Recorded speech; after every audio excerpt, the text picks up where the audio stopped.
Daniel de Pontes farms in Weenen.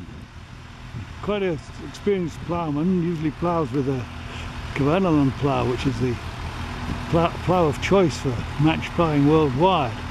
Here he's ploughing with a much more simple plough, much less sophisticated than Kverneland, but he's making a very good job.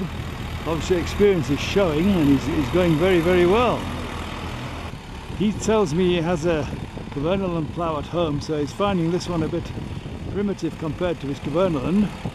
He's shaping very well on a tractor that he's not used to. It's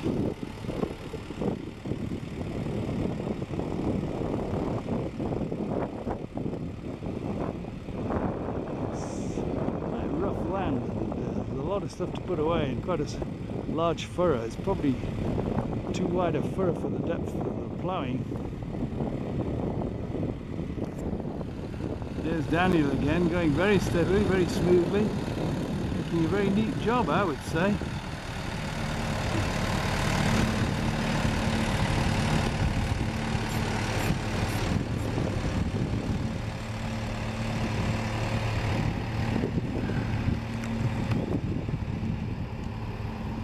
This is Daniel de Pontes doing a tricky bit of closing the final furrow.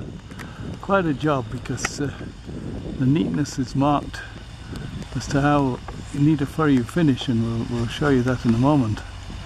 But it's quite an art. It's part of the skill of ploughing is furrow closing.